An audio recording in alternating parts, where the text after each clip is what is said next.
বসিরহাট লোকসভা আর রেজিনগর এবং নন্দীগ্রাম বিধানসভা উপনির্বাচন।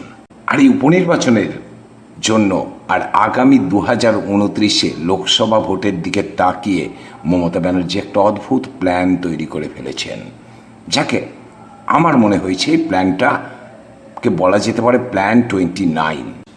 কেননা যে রাজনীতি তিনি এতদিন করে এসেছেন দীর্ঘ 15 বছর ধরে বা তার আগে 30 বছর ধরে, সেই রাজনীতি নয়, একটা নতুন ধরনের রাজনীতি আসতে চলেছে, একটা নতুন প্ল্যান, যে প্ল্যানটা কিন্তু এই মুহূর্তে ভারতের ক্ষেত্রে খুব গুরুত্বপূর্ণ বলে মনে করছেন রাজনৈতিক মহল।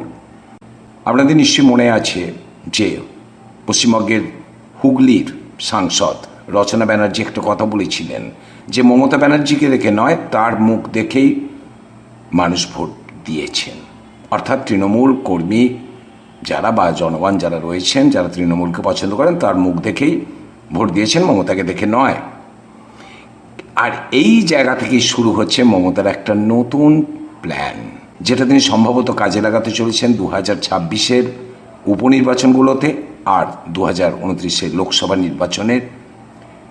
যদি না 1:1 ফর্মুলা অ্যাপ্লাই করা হয়, আর যদি করাও হয় তাহলে মমতা যে কটি আসন পাবেন সেখানে তিনি তার এই প্ল্যান প্রয়োগ করবেন বলে জানা যাচ্ছে। কী সেই প্ল্যান বলবো, আলোচনা করব এটা নিয়ে। আর এই প্ল্যানের পিছনে দুটো ঘটনা রয়েছে। একটা হচ্ছে যন্তর মন্তরে ককরোচ পার্টির আন্দোলন, আর দ্বিতীয় বাঁকিপুরে প্রশান্ত কিশোরের জয়লাভ। প্রশ্ন একটা উঠছে, দল বদলু আর পুরনো মুখেদের ছুটি দিয়ে 2029-এর 42টি আসনই কি চলে যাচ্ছে নতুন প্রজন্মের হাতে? আর এবারে 2026 সালে লোকসভা এবং বিধানসভা মিলিয়ে যে আসনগুলিতে নির্বাচন রয়েছে, উপনির্বাচন রয়েছে, সেগুলোতে কি নতুন মুখ, বিশেষ করে রেজিনগর এবং নন্দীগ্রামে? আর মমতা যদি নিজে বসিরহাট কেন্দ্রে দাঁড়ান তাহলে আর কোনো প্রশ্ন উঠছে না। আমি তারক ঘোষ, আর আপনারা দেখছেন ভয়েস 9 বাংলা। প্রথমে বলে দিই আমি কি বিষয় নিয়ে আলোচনা করতে যাচ্ছি। দেখুন, জাতীয় স্তরে একটা জোট রয়েছে, কিন্তু বাংলায় সিপিএম স্পষ্ট করে জানিয়ে দিয়েছে তারা তৃণমূলের সঙ্গে যাবে না। ফলে মোদি শাহকে হারাতে যদি 1:1 সমীকরণ তৈরি হয় তাহলে প্রশ্ন উঠবে, কংগ্রেস কি তখন বামেদের হাত ছাড়বে, মানে রাজ্যের কথা বলছি, নাকি ইন্ডিয়া জোটের শর্ত মানবে? আর দ্বিতীয়টা, রাজ্যের 42টি আসনের টিকিট পাবেন কারা? 2029-এ সম্ভবত তৃণমূলের টিকিটে আমূল বদল আসতে পারে বলে জানা যাচ্ছে। টলিউডের গ্ল্যামার জগৎ, সিনেমার তারকারা এবং যে সমস্ত সেলিব্রিটিরা রয়েছে, এমনকি পুরনো মুখ যারা রয়েছে, তাদের অনেককেই এবারে ছুটি দেওয়া হতে পারে বলে জানা যাচ্ছে। এবং নতুন প্রজন্মের হাতে রাশ ছাড়া হতে চলেছে। যদি 1:1 ফর্মুলা অ্যাপ্লাই করা না হয় তাহলে 42টি আসনের মধ্যে অন্তত 30 থেকে 35টি আসনে নতুন মুখ আসতে পারে বলে শোনা যাচ্ছে। কেননা তিনি চাইছেন আগামী দিন যুব নেতাদের হাতেই থাকুক ক্ষমতা, এবং তারা হোক শিক্ষিত এবং দুর্নীতিহীন। মমতা এই জিনিসটা খুব ভালো করে বুঝেছেন যে শিক্ষিত নেতা, দুর্নীতিবিহীন নেতাদের প্রয়োজন এখন দলে বেশি, যাদের মধ্যে বেশিরভাগটাই তরুণ প্রজন্মের হওয়া উচিত। তবে কি সেটাই হতে চলেছে 2029-এ এক নতুন লড়াই, যে তৃণমূলকে দেখা গিয়েছিল। অবশ্য তৃণমূল এখন মমতার হাতে থাকবে কি থাকবে না তা নিয়ে প্রশ্নচিহ্ন রয়েছে, প্রতীক তার হাতে থাকবে কিনা তা নিয়েও প্রশ্নচিহ্ন রয়েছে। কিন্তু যদি চলেও যায়, মমতা কিন্তু সে ব্যাপারে জানিয়ে দিয়েছিলেন। আরেকটা কথা আপনারা হয়তো বলতে পারেন যে তাহলে এই দলে ফিরে আসার কথাগুলো কেন বলা হচ্ছে, যে এতজন বিধায়ক দলে ফিরে আসার জন্য প্রস্তুত, এতজন সাংসদ দলে ফিরতে চান। এটা কি সত্যি যে তারা দলে ফিরতে চাইছেন? আর দলে ফিরতে চাইলে মমতা তাদের নিয়ে নেবেন? একটু মনে করুন, 21শে জুলাই মঞ্চে দাঁড়িয়ে মমতা তার কর্মীদের উদ্দেশ্যে বলেছিলেন, এই পুরনো দলবদলু নেতা বিধায়ক যারা চলে গেছেন অন্য দলে, আপনারা কি চান তারা ফিরে আসুক আর আমরা তাদের গ্রহণ করি? কর্মীরা কিন্তু পরিষ্কার ভাষায় বলে দিয়েছিলেন 21শে জুলাইয়ে যে তারা কেউ চান না যে দলবদলুদের পুনরায় দলে নেওয়া হোক। কাজে মমতাকে এই ভুলটা করবেন, যেখানে তিনি বারবার বলছেন দলের সম্পদ হচ্ছে কর্মীরাই, আর দলবদলু নেতা, মন্ত্রী, প্রাক্তন মন্ত্রী আর বিধায়ক যারা চলে গেছেন বা সাংসদ যারা চলে গেছেন তাদের ফিরিয়ে নিলে মেনে নেবেন তো? ইতিমধ্যে আপনারা দেখেছেন যে বিজেপির অভ্যন্তরে একটা প্রশ্ন উঠছে তৃণমূলদের নেওয়া নিয়ে, তৃণমূলদের সাপোর্ট করা নিয়ে, নিচুতলার তৃণমূল কর্মীদের নিয়ে কাজ করা নিয়ে।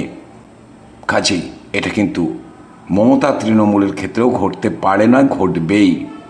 তখন তারা মমতা ব্যানার্জিকেও মেনে নিতে পারবেন না যদি পুরনো দলবদলু নেতাদের আবার ফিরিয়ে আনা হয়, যেমন বিজেপির ক্ষেত্রে হচ্ছে। আসলে মমতা ব্যানার্জির আমলে মমতা ব্যানার্জি এই সমস্ত নেতাদের ওপর থেকে নিয়ন্ত্রণ হারিয়ে ফেলেছিলেন, দুর্নীতির স্বর্গরাজ্য তৈরি হয়ে গিয়েছিল। আর এখন যখন দেখা যাচ্ছে তারা বিজেপিতে যাচ্ছে বা বিজেপির আশেপাশে ঘুরছে, সেখানেও দুর্নীতির ছড়িয়ে দিয়েছেন ভাইরাস, যেটা এখন বিজেপি নেতাদের প্রকাশ্যে বলতে হচ্ছে, বিজেপির রাজ্য সভাপতিকেও বলতে হচ্ছে যে তোলাবাজি চলছে, সিন্ডিকেট চলছে। আর এর ফলে যারা এই রাজ্যে শিল্প স্থাপন করতে আসবেন তারাও কিন্তু প্রশ্নচিহ্নের সামনে পড়ে যাবেন, তাদের সমস্যা হবে শিল্প স্থাপন করতে গিয়ে। আর এগুলো সব এসেছে দীর্ঘ বছর ধরে, 15 বছর, 20 বছর, 25 বছর ধরে এগুলো চলে এসেছে। এই ভাইরাসের হাত থেকে মুক্তি পাওয়া খুব কঠিন ব্যাপার একটা। আর একটা দুটো বিষয়, একটা আমি বলেছিলাম যে যন্তর মন্তরের সিজেপির যে আন্দোলন, সেই আন্দোলন যেদিন শেষ হলো সেদিন অভিজিৎ দীপকে ফোন করেছিলেন মমতাকে এবং তাকে ধন্যবাদ দিয়েছিলেন। প্রশ্ন উঠছে, মমতা ব্যানার্জি কি অভিজিৎ দীপকে কোনো পরামর্শ দিয়েছিলেন যে কিভাবে রাজনীতি চালাতে হবে? জানা নেই, মানে সঠিক উত্তরটা জানা নেই। কিন্তু মমতা ব্যানার্জি এটুকু বুঝেছিলেন এবং অভিজিৎ দীপকেও এটুকু বুঝেছিলেন যে এখন মানুষ আর প্রথাগত রাজনৈতিক নেতাদের বিশ্বাস করছেন না, বেশিরভাগ রাজনৈতিক নেতাদের বিশ্বাস করছেন না, দলকে বিশ্বাস করছেন না, বরঞ্চ তারা আস্থা রাখতে চাইছেন নতুন প্রজন্মের শিক্ষিত যুবকদের ওপর, অশিক্ষিত নেতাদের উপর নয়। কারণ শিক্ষিত যুবকরাই একমাত্র যুবকদের সমস্যা বুঝবেন। কারণ দেশ জুড়ে এই মুহূর্তে বেকার সমস্যা, কর্মসংস্থান বিরাট একটা সমস্যা। আর বাঁকিপুর বুঝিয়ে দিল যে জাতপাতের রাজনীতি থেকে বেরিয়ে এসে অন্যভাবেও জয়লাভ করা সম্ভব। 30 বছর বিজেপির গড় ছিল এই বাঁকিপুর, কিন্তু সেই গড়কে ধূলিসাৎ করে দিলেন পিকে প্রশান্ত কিশোর। তিনি কিন্তু জাতপাতের রাজনীতি আনলেন না, তিনি আনলেন বেকার যুবকদের চাকরির দাবি, কর্মসংস্থানের দাবি, শিক্ষার দাবি। কাজী মমতা ব্যানার্জি এটাও বুঝে নিলেন যে বাঁকিপুরের উপনির্বাচন আর যন্ত্রমন্ত্রের আন্দোলন কি চাইছে দেশের মানুষ, দেশের জনগণ। আর এটাও সত্য, যে বাড়ির যুবকরা যে দলকে মেনে নেবেন, সেই বাড়ির যারা অন্য সদস্যরা রয়েছে, পিতামাতা হতে পারেন, তারা কিন্তু ভোটটা কোথায় দেবেন সেটা নিয়েও ভাবতে হবে। প্রয়োজন রয়েছে, কারণ সবাই চান তাদের সন্তানরা শিক্ষিত হোক, তাদের সন্তানরা চাকরি পাক, কর্মসংস্থান ঘটুক, দেশের শিল্পের জোয়ার আসুক, এগুলো চান।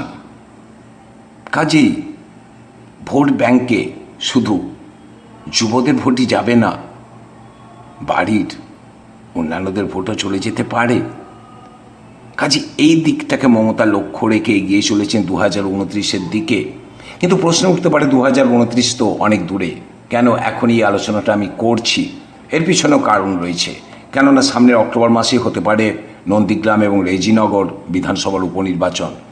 আর নন্দীগ্রাম শুভেন্দু অধিকারীর গড়, মমতা এবার সেখানে থাবা বসাতে চাইছেন।